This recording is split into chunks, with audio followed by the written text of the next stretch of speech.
Hello, good morning guys. कैसे हो आप सब? मैं हूँ पूजा। आज कुछ मैंने सुना तो सोचा मैं आपके साथ शेयर करती हूँ।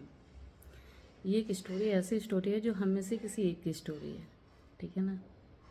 एक माया नाम की लेडी है, प्राइमरी स्कूल टीचर है, इंडिपेंडेंट है, होपफुल है, मोटिवेटेड है। वो बहुत ही एक्टिव है हर एक चीज़ को लेकर। उसके दो छोटे छोटे प्यारे प्यारे बच्चे हैं। तो उसने अपने बच्चों के लिए कुछ सेविंग कर रखी थी। तो सेविंग को और अच्छा करने के लिए वो सोची इन्वेस्ट करते हैं। हम सभी सोचते हैं इन्वेस्ट करने के लिए। तो किसी एक ब्रोकर से मिली ना। उसने ब्रोकर से बोला कि सर मुझे इन्वेस्ट करना है अपने बच्चों के लिए, as a wedding, as a higher education. तो ब्रोकर ने उसके सामने एक डील रखी। डील में उसने बोला कि मैम एक घर है, प्राइम लोकेशन पे है, उसका रीसेल रेट बहुत अच्छा होगा, आप अपने बच्चों के लिए वो कर सकते हो। लेकिन अभी वो बहुत महंगा है मैम, 70 का अप्रॉक्स है। बट उनके जो ऑनर है ना, उनको अर्जेंट मनी की नीड है। इस वजह से वो अभी रीसेल करना चाह रहे हैं उसको। आप 35 लाख में उसको ख़रीद सकते हो, just half in money. 70 lakh का हाफ करेंगे तो 35 लाख आप वो ले सकते हो। और इसमें ऐसा छोटा सा कमीशन हमको दे दीजिएगा। जब उसने अपनी मीठी मीठी सी बातें बोली ना, तो वो फंस गई उसकी बातों में। उसको थोड़ा जेन्युइन लगा, तो वो डील ओके कर दी है। ठीक है। फिर हम ब्रोकर कहने लगा मैम उनको मेडिकल इमरजेंसी है ना, तो उनको पैसे चाहिए अभी। तो आई होप आप कर दीजिए, तो उनका कुछ हो सकता है और ये डील आपको कल कल आपके सामने डील हो जाएगी और कल मैं आपको चाबी हैंड ओवर कर दूँगा। अभी अच्छा उसके पास पैसे थे।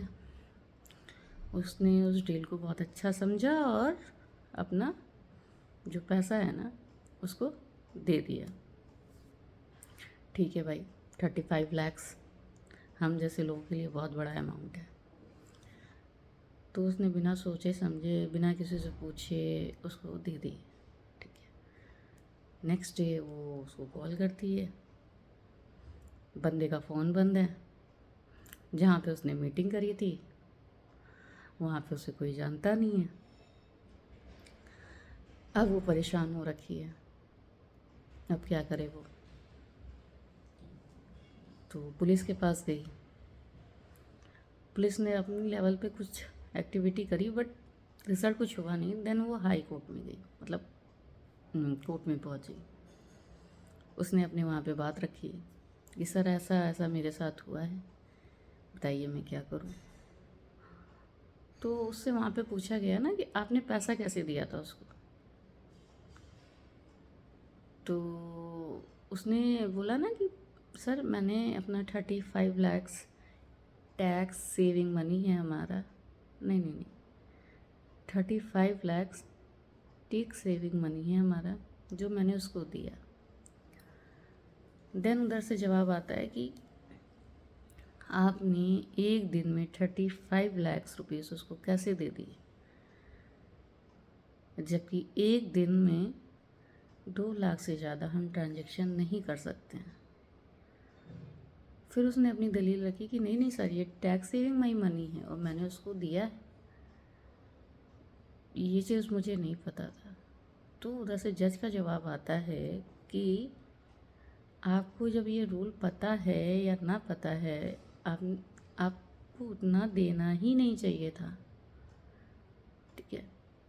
उसके बाद में उसने जज ने ये बोला कि आप साइड हो जाइए, मतलब साइड इन द सेंस आपका केस तो बाद में आएगा, पहले आप पेनल्टी दीजिए मुझे कि आपने 2 लाख से ज़्यादा पेमेंट कैसे किया उसको। आपने 2 लाख से ज़्यादा पेमेंट कैसे किया, इसके लिए आप पेनल्टी दीजिए। और पेनल्टी दीजिए। फिर इसमें एक बात उसने और बोली कि ignorance of law is a not a excuse. ये बात पे ध्यान दीजिएगा, ignorance of law is a not a excuse. अब सोचिए ना, वो हिल गई, बंदी पूरी हिल गई। ये हम सबके साथ में होता है। अब वो क्या करे, एक तो उसका 35 लाख रुपये चला गया, अब उसे कोर्ट को पेनल्टी देनी है कि उसने 2 लाख से ज़्यादा ट्रांजैक्शन किया। अब हम जैसे लोगों के लिए ये कितना बड़ा सदमा हो सकता है, सोचो ना उसकी मेंटल हेल्थ क्या है। ये स्टोरी हम में से किसी के साथ भी हो सकती है ना। स्कूल कॉलेज के में हम लोगों को कभी भी फाइनेंशियल एजुकेशन नहीं दी गई। तो आपको क्या लगता है, हमने नहीं पढ़ा तो इग्नोरेंस तो हुआ ना। अब क्या है ना कि इसको अपने ऊपर भी देख सकते हैं। तो प्लीज़ फाइनेंशियली एजुकेशन की तरफ आप अपना विचार बनाइए, खुद सीखिए और बच्चों को भी सिखाइए।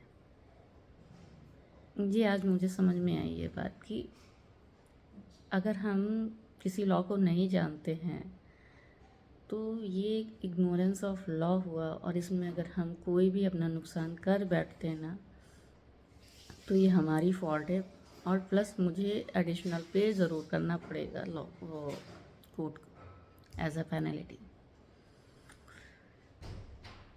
तो आप सीखिए, बच्चों को सिखाइए। फाइनेंशियली एजुकेशन बहुत ज़रूरी है हमारे लिए, हमारे बच्चों के लिए। Thank you. आई होप आपको ये जानकारी अच्छी लगी होगी, सीखने को मिला होगा। Thank you.